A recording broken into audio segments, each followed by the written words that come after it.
10,000-ലധികം ക്രിസ്തീയ ഭക്തിഗാനങ്ങൾ, 5,000-ഓളം മാപ്പിളപ്പാട്ടുകൾ, 100-ഓളം സിനിമാ ഗാനങ്ങൾ. KG മാർക്കോസ് എന്ന ഗായകൻ മലയാളികളെ തൻ്റെ പാട്ടുകളിൽ കെട്ടിയിടാൻ തുടങ്ങിയിട്ട് നീണ്ട 45 വർഷം പിന്നിട്ടിരിക്കുന്നു. 1981 ബാലചന്ദ്രമേനോൻ സംവിധാനം ചെയ്ത കേൾക്കാത്ത ശബ്ദം എന്ന ചിത്രത്തിലെ കന്നിപ്പൂമാനം കണ്ണും നട്ടു ഞാൻ നോക്കിയിരിക്കെ എന്ന ഗാനത്തിലൂടെയായിരുന്നു സിനിമ പിന്നണി ഗാനരംഗത്തേക്ക് മാർക്കോസ് എത്തുന്നത്.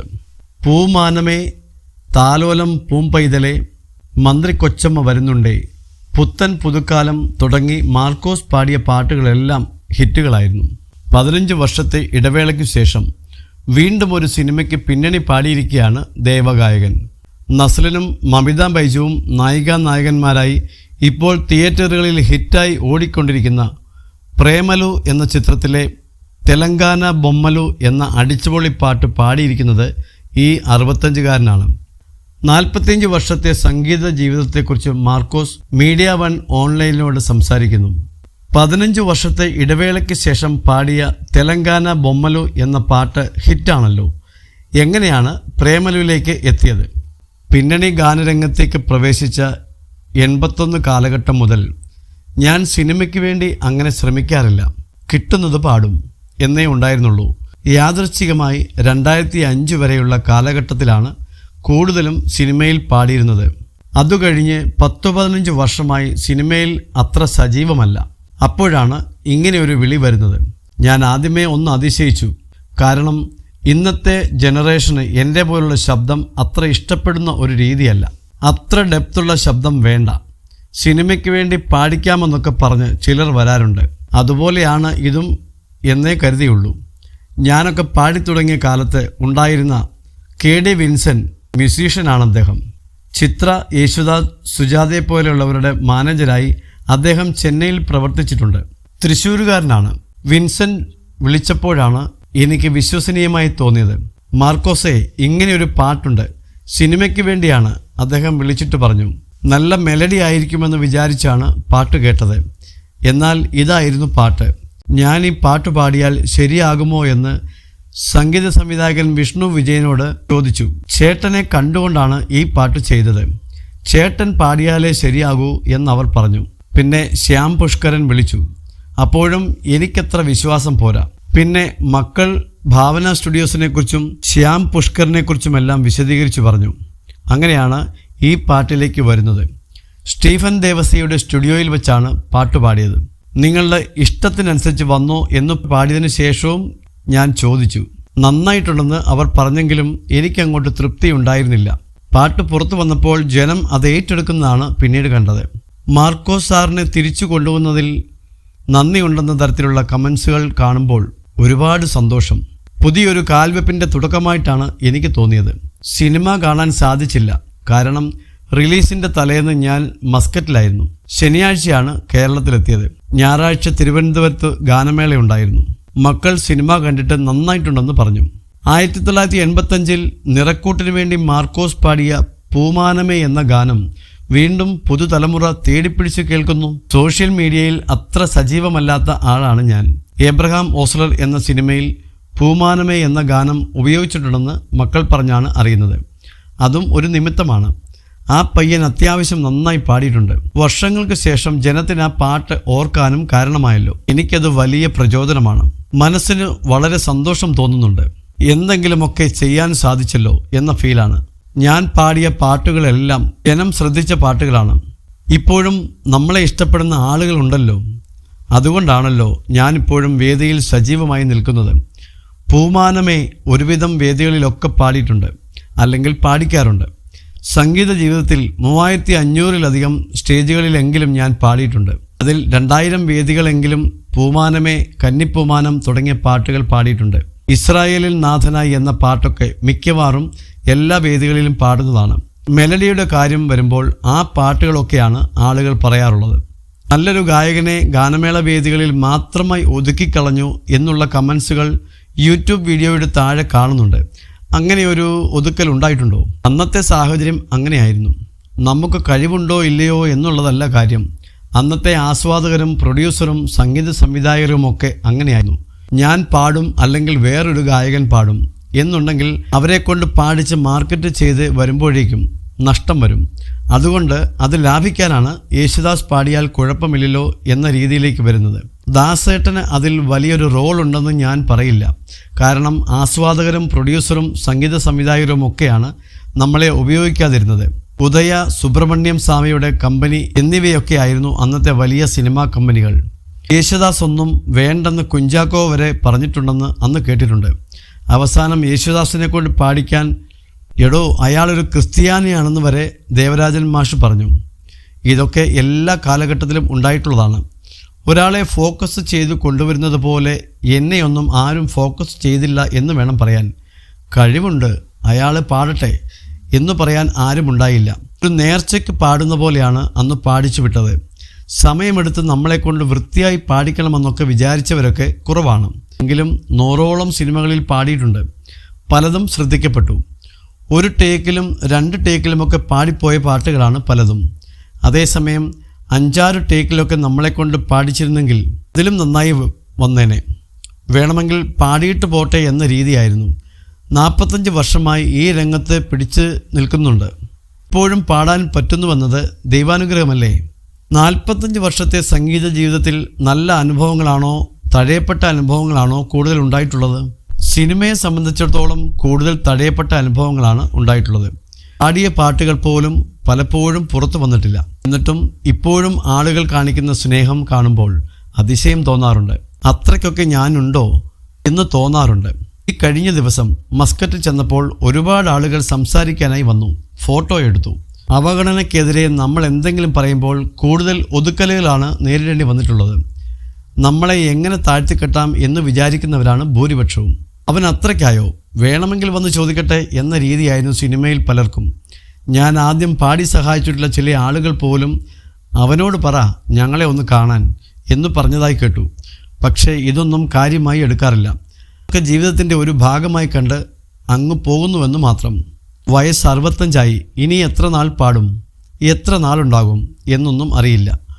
ഉള്ളിടത്തോളം നന്നായിട്ട് പോട്ടെ എന്ന് വിചാരിക്കുന്നു. ഇന്നത്തെ കാലത്തെ അവസരങ്ങൾ കുറവായിരുന്നു. ഇന്നത്തെ കാലം നോക്കിയാൽ സോഷ്യൽ മീഡിയ വലിയൊരു ഘടകം തന്നെയാണ്. മിമിക്രി ആകട്ടെ പാട്ടാകട്ടെ, ഇന്ന് എന്തെങ്കിലും കഴിവുണ്ടെങ്കിൽ അത് പ്രകടിപ്പിക്കാനുള്ള വേദി സോഷ്യൽ മീഡിയ തുറന്നു തരുന്നുണ്ട്. അത് കാരണം അതിനെ പ്രോത്സാഹിപ്പിക്കാനും ആളുകളുണ്ട്.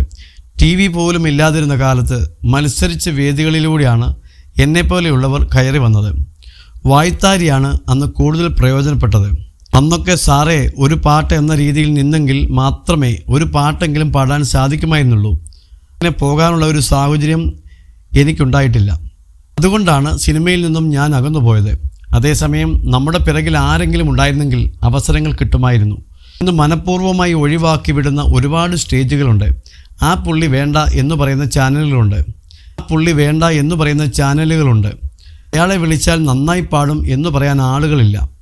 നല്ല രീതിയിലുള്ള ഒരു മെലഡി കേൾക്കുന്നതിനേക്കാൾ ഉപരി അതിൻ്റെ ഏറ്റവും മോശമായ രീതിയിൽ പാട്ട് കേൾക്കുന്നതാണ്, അല്ലെങ്കിൽ ഇപ്പോഴത്തെ ട്രെൻഡാണ് എന്ന് പറഞ്ഞ് പാട്ടിനെ ആസ്വദിക്കുന്നതാണ് ഇപ്പോഴത്തെ ഒരു പ്രവണത.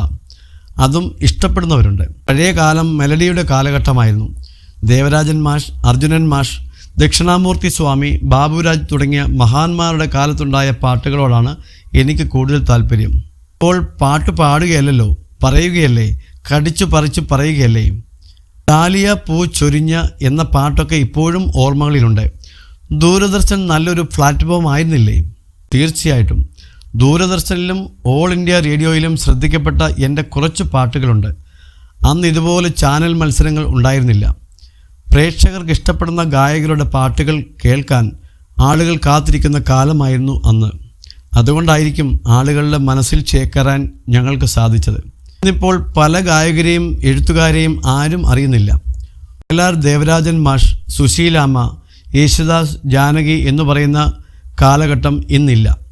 ഇനി ഒരു കാലഘട്ടത്തിൻ്റെ വാലറ്റത്തെങ്കിലും എത്താൻ സാധിച്ചല്ലോ എന്ന സന്തോഷമുണ്ട്. ഡാലിയ പൂ ചൊരിഞ്ഞ പാട്ടൊക്കെ ദൂരദർശനിലൂടെയാണ് ജനപ്രീതി നേടിയത്.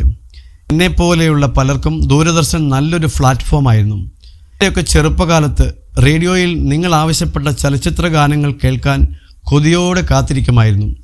അന്ന് ആ ഗാനം ആരാണ് എഴുതിയതെന്നും സംഗീത സംവിധായകൻ ആരാണെന്നും ഏത് ഗായകനാണ് ഗായികയാണ് പാടിയതെന്നും അറിയാമായിരുന്നു. ഇന്നിപ്പോൾ FM ചാനലിലൊക്കെ വെറുതെ ഒരു പാട്ടിടുകയാണ്. ആരാണ് പാടിയതെന്നോ എഴുതിയതെന്നോ ഒന്നും പറയുന്നില്ല. ഇന്നത്തെ കുട്ടികൾക്ക് ഇവരെക്കുറിച്ചൊന്നും അറിയില്ല. പാട്ടിനോട് പുലബന്ധം പോലുമില്ലാത്തവർ പോലും ഇന്ന് പ്രശസ്തരാണ്. ഇതിനായി ജീവിതം മാറ്റിവെച്ച പലരും അറിയപ്പെടാതെ പോകുന്നുണ്ട്.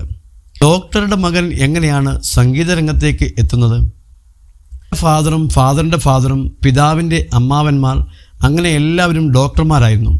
അടുത്ത തലമുറയിലും ഒരു ഡോക്ടർ വേണമെന്ന ആഗ്രഹം കൊണ്ട് സയൻസിൽ താല്പര്യമുള്ള എന്നെ ഡോക്ടറാക്കണമെന്നായിരുന്നു അപ്പൻ്റെ ആഗ്രഹം. എൻ്റെ അപ്പൻ്റെ അമ്മ നന്നായി പാടുമായിരുന്നു. ബ്രിട്ടീഷുകാർ ഭരിക്കുന്ന സമയമായിരുന്നു അന്ന്.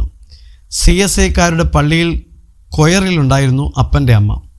ഒരു പാരമ്പര്യമായിരിക്കും കൊച്ചുമകനായ എനിക്ക് കിട്ടിയത്. ചെറിയ പ്രായം മുതലേ എനിക്ക് പാട്ടിൽ നല്ല കമ്പമായിരുന്നു. 7-8 വയസ്സുള്ളപ്പോൾ അത്യാവശ്യം നന്നായി പാടുമായിരുന്നു. അപ്പൻ അന്ന് തിരുവനന്തപുരം മെഡിക്കൽ കോളേജിലായിരുന്നു ജോലി ചെയ്തുകൊണ്ടിരുന്നത്. 50-60 കാലഘട്ടം. അന്ന് ഞങ്ങളുടെ വീടിനടുത്ത് കേശവദാസപുരത്ത് സലീം തിയേറ്റർ എന്നൊരു തിയേറ്റർ ഉണ്ടായിരുന്നു. തിയേറ്ററിൽ നിന്നും അന്ന് കേൾക്കുന്ന പാട്ടുകൾ കേട്ട് അതിൻ്റെ ഒപ്പം പാടുമായിരുന്നു. ചെറിയ പ്രായത്തിൽ സുശീലാമ്മയുടെ പാട്ടുകളോടായിരുന്നു താല്പര്യം. പ്രിയതമ എന്ന പാട്ടൊക്കെ അതുപോലെ പാടാൻ ശ്രമിക്കുമായിരുന്നു. പാട്ട് പാടിപ്പാടി പിന്നെ അതൊരു ശീലമായി. മുറിയുടെ ഏതെങ്കിലും മൂലയിലൊക്കെ പോയിരുന്ന് അരമണിക്കൂറും 1 മണിക്കൂറൊക്കെ തുടർച്ചയായി പാടുമായിരുന്നു. പിന്നെ ആലപ്പുഴയിലേക്ക് ട്രാൻസ്ഫറായി. തുടർന്ന് കോട്ടയം. 72-ലാണ് കൊല്ലത്തെത്തുന്നത്. അന്ന് ഞാൻ 9-ലോ 10-ലോ പഠിക്കുന്ന സമയമാണ്. അപ്പോഴാണ് എൻ്റെ വീടിൻ്റെ തൊട്ടടുത്ത വീട്ടിൽ യേശുദാസ് വരുന്നത്. അദ്ദേഹം സിനിമയിൽ വന്നിട്ട് 10 വർഷമേ ആകുന്നുള്ളൂ. അദ്ദേഹത്തിൻ്റെ അന്നത്തെ പാട്ടുകളൊക്കെ വലിയ ഹിറ്റായിരുന്നു. ഫോട്ടോകളിൽ മാത്രമേ ഞാൻ അദ്ദേഹത്തെ കണ്ടിട്ടുള്ളൂ. എൻ്റെ തൊട്ടടുത്ത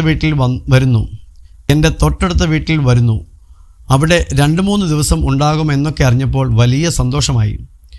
യേശുദാസിനെ കാണുന്നു. അദ്ദേഹം എന്നെ വിളിച്ചിരുത്തി 2-3 പാട്ട് പാടിച്ചു. എൻ്റെ ശബ്ദമൊക്കെ കൊള്ളാം, സംഗീതം പഠിച്ചിട്ടുണ്ടോ എന്ന് ചോദിച്ചു.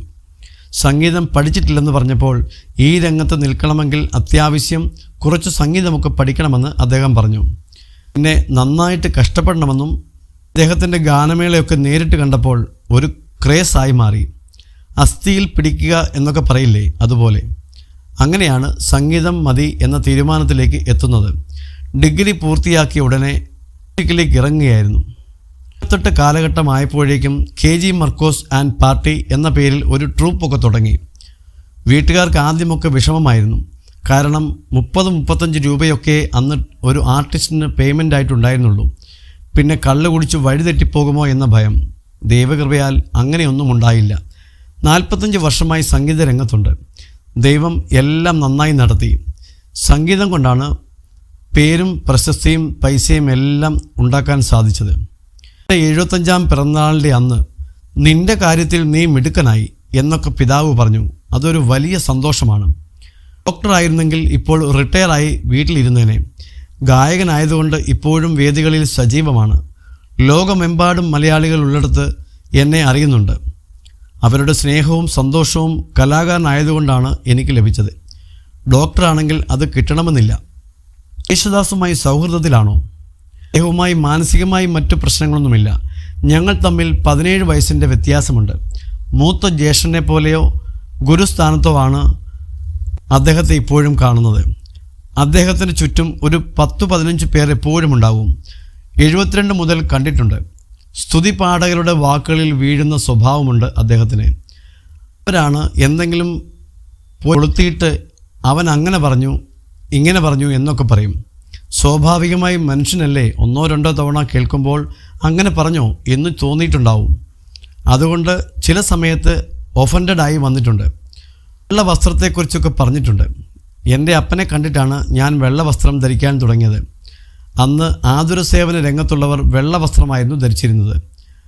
വെള്ള വസ്ത്രം എടുക്കുമ്പോൾ എൻ്റെ ജ്യേഷ്ഠനും അനിയനുമൊക്കെ വെള്ളയായിരുന്നു എടുത്തിരുന്നത്. പിന്നെ അന്നത്തെ സ്കൂൾ യൂണിഫോമും അങ്ങനെയായിരുന്നു. 9-ാം ക്ലാസ്സിലെത്തിയപ്പോൾ ഞാൻ സ്കൂൾ സെക്രട്ടറിയായി. വെള്ള പാൻറ്റും വെള്ള ഷർട്ടുമായിരുന്നു ഞങ്ങളുടെ യൂണിഫോം. ആ സമയത്താണ് യേശുദാസിനെ കാണുന്നത്. ഇദ്ദേഹത്തെ കണ്ടു കഴിഞ്ഞപ്പോൾ വെള്ള മതി എന്ന തീരുമാനത്തിലെത്തി. 52 വർഷമായി വെള്ള വസ്ത്രമാണ് ഞാൻ ഉപയോഗിക്കുന്നത്. അതാരെയും അനുകരിക്കുന്നതല്ല, എൻ്റെ മനസ്സിൻ്റെ തൃപ്തിയാണ്. വെള്ളയല്ലാതെ മറ്റു വസ്ത്രം ധരിച്ച് കണ്ണാടിയിൽ നോക്കുമ്പോൾ എനിക്ക് എന്നെ തന്നെ പിടിക്കാറില്ല. പുള്ളിക്കാരൻ അതിനെക്കുറിച്ച് മനോരമയിൽ ഏതോ അഭിമുഖത്തിൽ പറഞ്ഞു. അപ്പോഴാണ് ഞാൻ പ്രതികരിച്ചത്. പിന്നെ അത് പല രീതിയിൽ വന്നപ്പോൾ മാനസികമായി ചെറിയൊരു അകൽച്ചയുണ്ടായി. അല്ലാതെ ഞങ്ങൾ തമ്മിൽ ഒരു പ്രശ്നവുമില്ല. 2019 അമേരിക്കയിൽ പോയപ്പോൾ അദ്ദേഹത്തിന് വീട്ടിൽ പോയി കണ്ടിരുന്നു. അദ്ദേഹത്തിൻ്റെ മനസ്സിൽ എന്തെങ്കിലും ഉണ്ടോ എന്നറിയില്ല. എൻ്റെ മനസ്സിൽ അന്നും ഇന്നും ഗുരുസ്ഥാനീയനാണ്. അദ്ദേഹത്തിൻ്റെ പാട്ടാണ് ഞാൻ വേദികളിൽ കൂടുതൽ പാടുന്നത്.